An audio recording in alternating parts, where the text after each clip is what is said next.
Welcome back. You're watching Startup Central with me, Nantara Rai, working from home. Now, as we work from home, and you just heard from Paytm's president, there is obviously a lot more adoption when it comes to everything digital. We have no choice but to make sure our kids continue to study. We have no choice but to make sure we continue to pay the bills, consume media, do everything online, right? So we're getting one of those players now who's probably seen a massive surge in traffic. Let's hear it from MobiKwik and the co-founder, Bipin Preet Singh, who's joining us here. Thanks so much. This is Nantara. How was lockdown, unlock, great for your business? Yeah, absolutely. I think, people have mostly given up cash, especially the habits have changed fundamentally during lockdown. And so there is a big adoption of digital payments, whether you're doing in-person payments and whether you're making payments from home. And I think we've built a fantastic payment infrastructure in this country for the last, 3, 4 years. And I think that is paying off right now with the kind of adoption that we are seeing.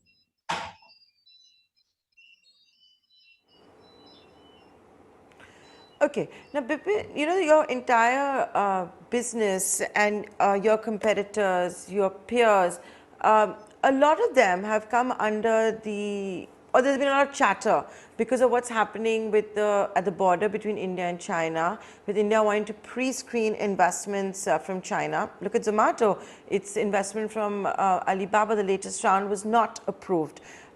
We don't have clarity yet when private equity firms get LPs and investors that are Chinese. What's it going to mean for a firm like MobiKwik? You have marquee investors. A lot of those marquee investors have taken money from Chinese HNIs, ultra HNIs, Chinese institutions.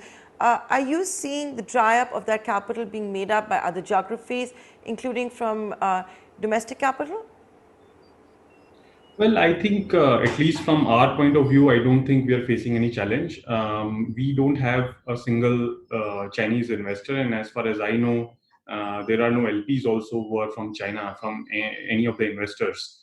And more than 60% of investor shareholding, investor plus the team shareholding in MobiKwik is actually Indian. When you take the ownership that we have as promoters, and you take Bajaj Finance and our team, that's well north of 65, 75, 70%. So we are not facing such challenge because we have not raised money from Chinese investors. But I'm sure there are companies like the one you mentioned, Zomato, who's facing this challenge. Although in their case, I don't know exactly, but I don't think Chinese investors are the largest investors. Is probably InfoEdge, which is still Indian owned, which is probably the leading strategic sitting on that cap table. And I think from our point of view, what I see as a challenge is, I don't think it is specific to China, but my point of view and our point of view has been that in areas which are, leading the digital revolution in the 21st century, which includes payments, which includes e-commerce, how come we don't have Indian players not leading the market? And we have only in fact, there is no participation from mostly Indian players. And when I say Indian players, I mean, if you've raised funding or capital and you're still, born out of India, it is still okay. But, companies which are actually, run by proxy or already majority owned or wholly owned by, foreign entities, those I wouldn't call them as Indian. But, if you are an Indian company like we are, which is raised funding from abroad, but and trying to expand the market in payments, I find it really fascinating that we have allowed such an ecosystem to develop. That in one case, in areas like social media or short videos, we are willing to ban all these apps. But in case of payments, for example, or fintech, where there is billions of users' data, sensitive data, being shared with foreign entities, either directly or indirectly, or at least being they are aware of this data.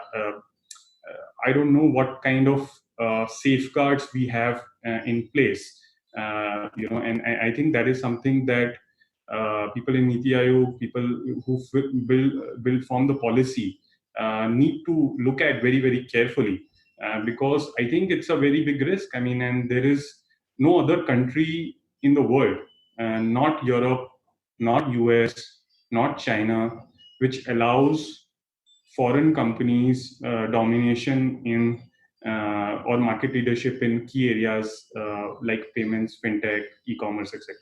So that's my very summary view, and I don't know how we will act now, but I think this is something that we should all be thinking about very, very seriously.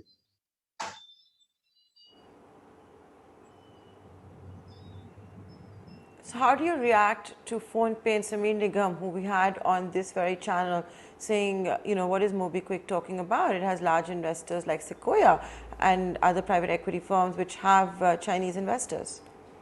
I think there is no harm in raising money from foreign investors. Sequoia is a 20% shareholder. They're a global marquee investor. Their LPs are in US, probably other places around the world. But as far as MobiKwik is concerned, we run the company, we own the company, and Sequoia happens to be one of the investors, one of the leading investors. Sequoia doesn't run the company. I don't think that can be said about almost every one of my competitors, whether it is whether they are based in Bentonville, whether it is based in Hangzhou, whether they are based in uh, Mountain View. These are all foreign companies who are running payment apps. Let there be no mistake, and they own and drive these companies. They, in some cases, directly; in other cases, through proxies. And I think that those details can be very well seen by just looking at the shareholding and looking at who really owns these companies and who really drives the business interests of these companies, and where will the profits go, once and if any of these companies become profitable. So, I don't want to respond particularly to, Sameer's comment. Specifically, I think he's built a fantastic franchise, but I'm not sure we compete with them because, you know, um, he sold the company, in 6 months, 8 months to Flipkart, which was eventually sold to Walmart. I would have I would look at competitors who are actually trying to build a long-term company which is Indian, and is listed somewhere in the world and is owned by Indian promoters and Indian shareholders and brings profits, and business and keeps the data security in India. So I think there is no comparison. So Sequoia is a minority shareholder. In case of PhonePe, I think everybody knows it is owned by Walmart. And my submission, very humble submission, would be for somebody to step out and try to build a PhonePe or even a MobiKwik outside the shadows of these big daddies, and then they will realize how tough it is to compete with companies which are trillion-dollar corporations, and using the profits which are coming from rich countries of China, as well as US, and investing those profits directly into their proxy entities here in India, to just build market share. And we are just letting that happen. The future of this would be that essentially all the data flow of payments will be controlled. I mean, MobiKwik is the only company which is standing, but rest of it, all the data flow will be controlled by foreign entities, and then we will be thinking about how do we safeguard this data, how do we why did we let this happen.